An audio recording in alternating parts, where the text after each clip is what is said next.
Saludos cordiales, soy Samuel Darío Duarte Carreño, estudiante del doctorado en Educación en la Universidad Pedagógica Experimental Libertador, Instituto Pedagógico Rural Gervasio Rubio. Hoy disertaremos sobre teorías políticas enmarcadas en la materia sociopolítica y educación bajo la conducción del doctor Javier Tarazona. ¿Qué veremos en este video? Primeramente, ¿qué es la política? Luego, ideología y aparatos ideológicos del Estado, la microfísica del poder, finalmente ciencia y técnica como ideología. ¿Qué es la política? Nos basaremos en la filósofa Hannah Arendt, de origen judío. Para ella, la política debe buscar la pluralidad de los hombres, es decir, el diverso pensamiento que existe entre nosotros los seres humanos, y persigue también el estar juntos y los unos con los otros de los diversos, a pesar de las diversas culturas que existen, los diversos pensamientos del hombre, pues el estar juntos es algo natural, y los unos con los otros, y obviamente en la diversidad de las opiniones, es que podemos encontrar la política.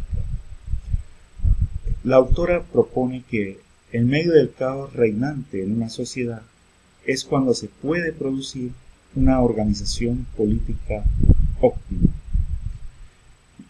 En la familia es donde se siembran nuestros primeros valores, desde los 0 hasta los 8 años.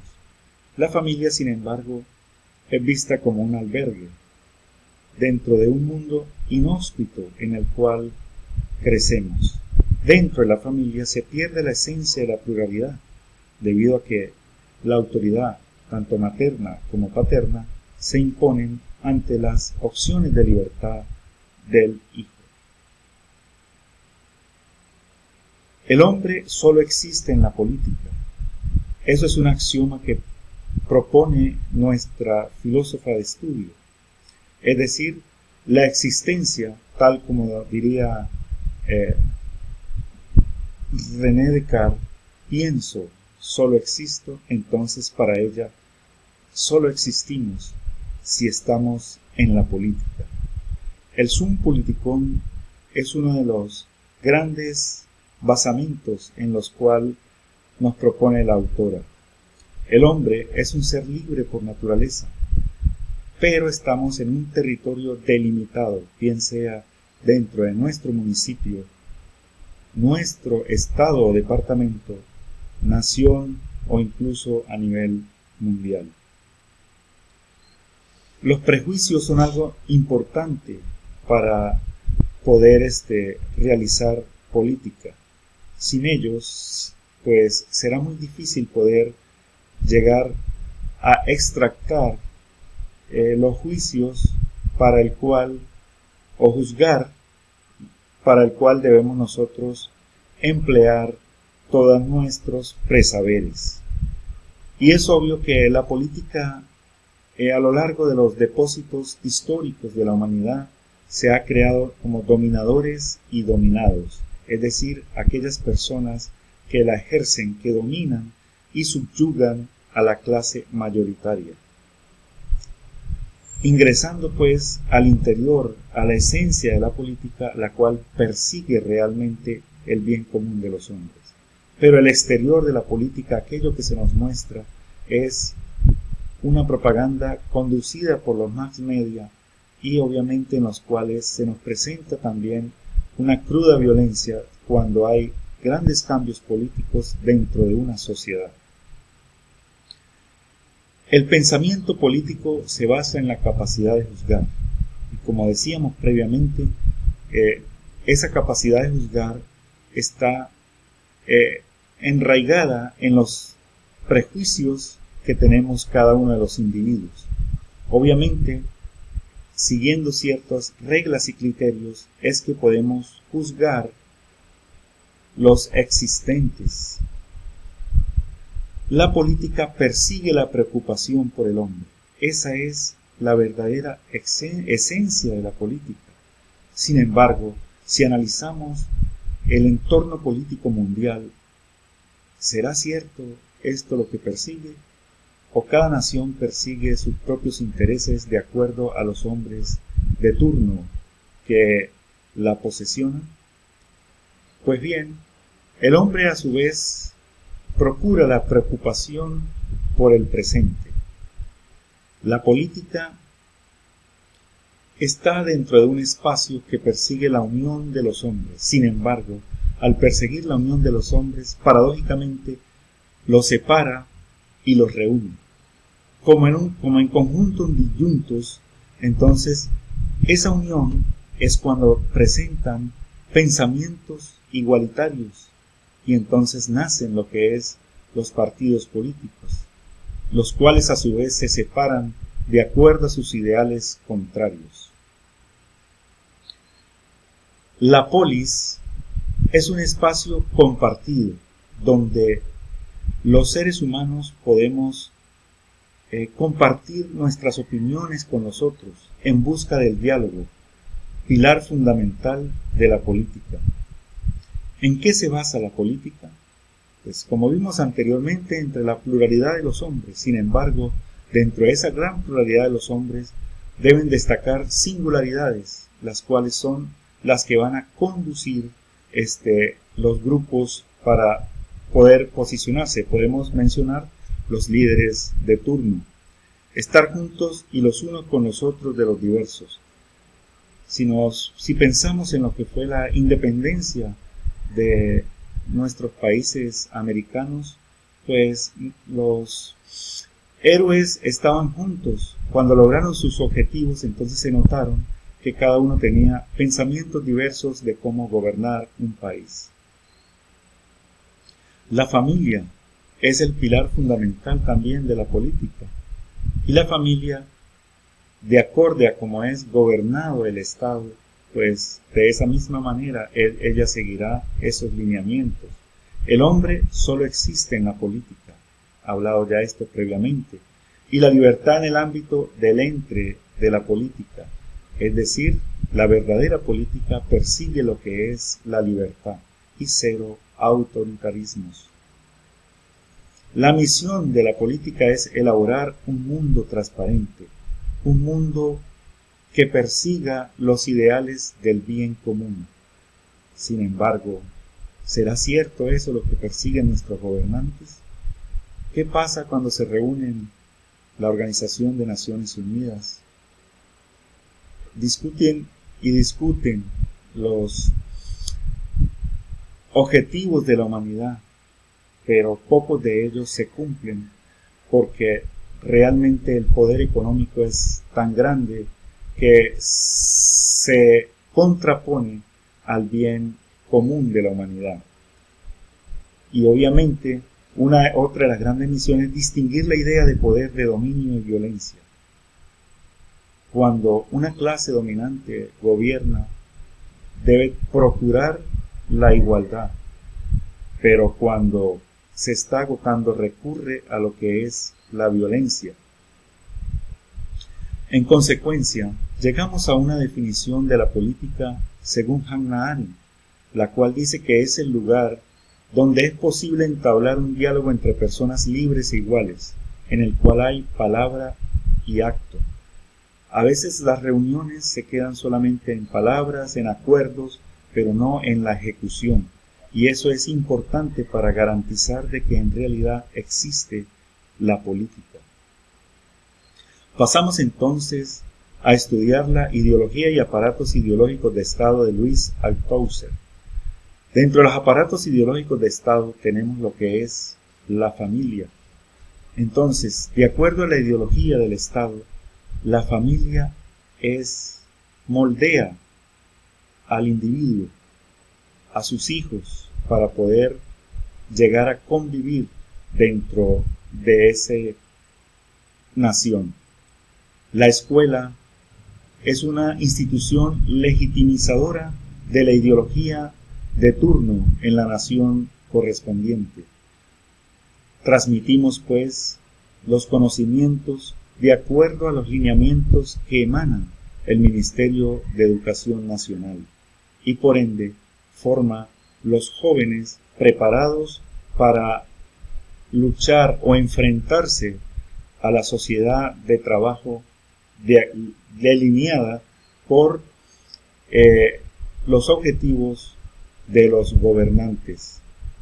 La ciencia se desarrolla vertiginosamente y bien, también de acuerdo a los principios políticos.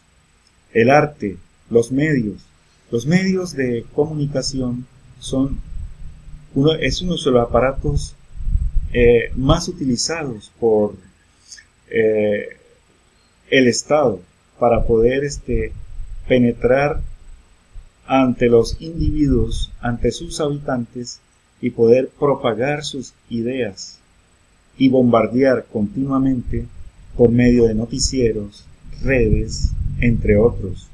Los sindicatos también se conglomeran siguiendo lineamientos propios del Estado. Los partidos políticos, el cual el oficialista pues será aquel que persiga los ideales de la nación en el momento. En tanto, los partidos políticos opositores pues proponen nuevas alternativas para gobernar las naciones.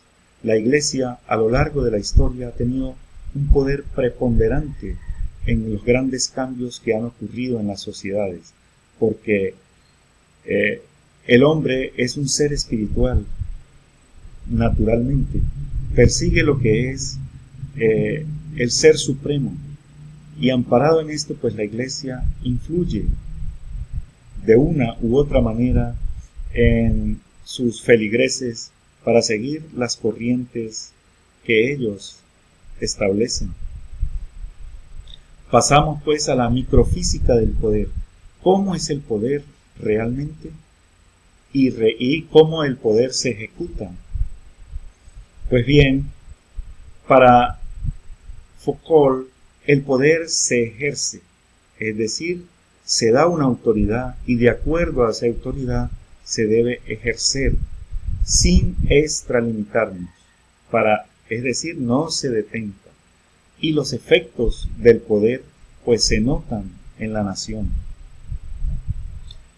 Para Foucault, el poder debe ser productivo y múltiple, es decir, unidireccional, no solamente que la clase dominante sea quien establezca los principios, sino que desde las bases nazcan nuevas ideas para poder alimentar y germinar nuevas políticas productivas para el Estado.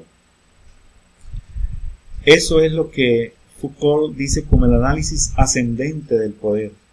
Vamos desde las bases desde la micropolítica, pasando por la mesopolítica hasta llegar a la macropolítica, donde se pueden reunir los países del mundo. Partimos desde abajo. Es difuso también lo que es el poder, difícil de localizar. ¿Quién ostenta el poder dentro de una sociedad en medio del anarquismo? Pues ahí es donde nacen los grandes líderes que dominarán, o caudillos, para poder ingresar al poder y ejecutar sus ideales. El poder es una red de poder. Podemos imaginarlo como redes neuronales o geométricamente como un polígono que ostenta, por ejemplo, n vértices, y donde cada uno de los vértices se relaciona con los demás. Es decir, hablando de lo que es las redes neuronales, persigue entonces la interrelación entre cada uno de los elementos de la sociedad para buscar el verdadero poder y la explosión del mismo dentro de la sociedad de turno. Bien, ahora pasamos a Ciencia y Tecnología como Ideología, por Jürgen Habermas, el cual nace el 18 de junio de 1924 en Düsseldorf, Alemania. Fue un gran filósofo y sociólogo. En 1968 se publica este libro, Ciencia y Tecnología como Ideología, en el idioma alemán. Pasaron 18 años para que el mismo se publicara en español. A lo largo de este libro, él lo subdivide en 9 textos. El primer texto trata sobre la racionalidad formal, es decir, buscamos la formalidad de la razón, cómo pensamos, cómo analizamos, pero de una manera realmente detallada, real, formal. En el texto 2, Jürgen Habermas habla sobre la emancipación de la sociedad, una sociedad que busca su liberación, y así como en el libro de Paul Freire, Pedagogía del Oprimido, en el cual se refiere a las sociedades latinoamericanas, las cuales siempre han estado buscando lo que es la libertad.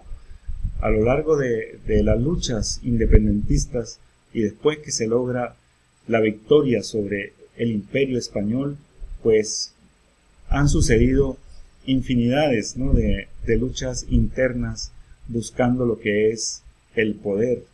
Y podemos ver en estos momentos cómo están minados los países de grupos insurgentes, cada uno con sus ideales y más que todo ya relacionando con lo que es ya el poder económico y alejándose un poco de las ideologías que en realidad vieron nacer a estos cuerpos.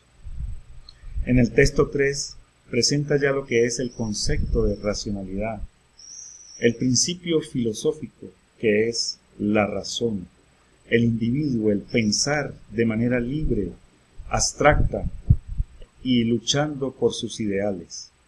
En el texto 4 nos presenta las sociedades tradicionales, las sociedades normales que trascienden o han trascendido a lo largo de la historia de la humanidad.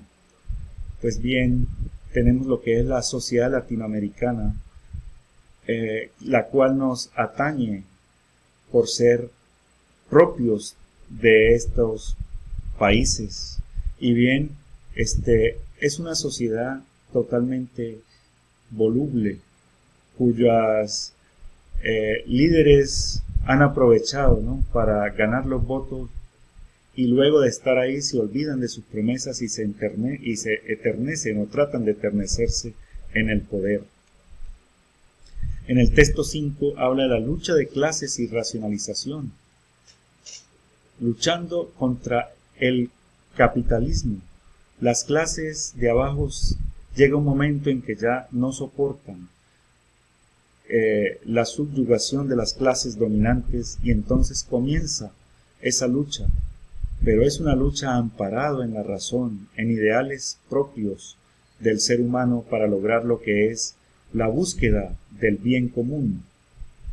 En el texto 6 nos presenta la cientificación de la técnica, una técnica que después de la revolución industrial ocurrida, ¿no?, en Inglaterra, se ha ido perfeccionando, y vemos cómo en este siglo XXI se nos presenta con unos avances enormes, y lo que antes el gran literato francés Julio Verne pudo premonizar, hoy vemos cómo es una gran realidad y va mucho más allá. El mundo evoluciona de manera vertiginosa y nosotros como educadores también debemos adaptarnos a esos cambios y de acuerdo también a lo que es la política dominante a nivel mundial.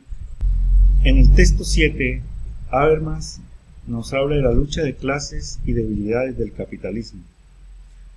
Obviamente, porque en ese momento el capitalismo y actualmente también domina en la humanidad. Pues bien, las clases sociales dinámicamente van emergiendo, se reúnen, se condensan de manera política y van, como dice Foucault, de manera ascendente, múltiple. Ese poder llega a ascender en las clases sociales y poco a poco va debilitando lo que es la idea de turno, en este caso el capitalismo.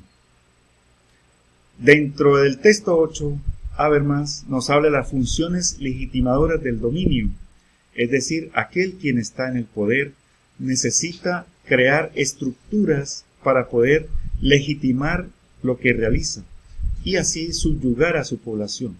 Dentro de eso, pues tal cual como nos hablaba Althusser, vemos lo que es la iglesia, la escuela, bien, a través de sus títulos, los títulos que puede emitir, las enseñanzas que se imparten ahí, pues son legitimizadas para poderse ejercer. Otra de las instituciones que tenemos, pues son los partidos políticos, los mass media, ampliamente utilizados en la actualidad para poder ejercer lo que es un dominio, un control sobre la sociedad.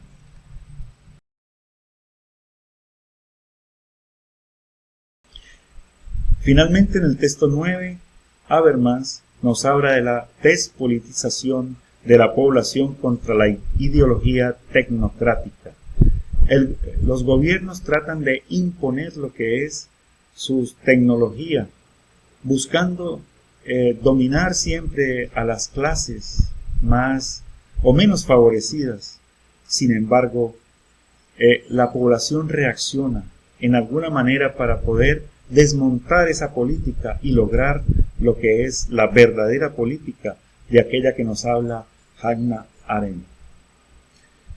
Finalmente, encontramos lo que es una unión, una armonización entre estos términos.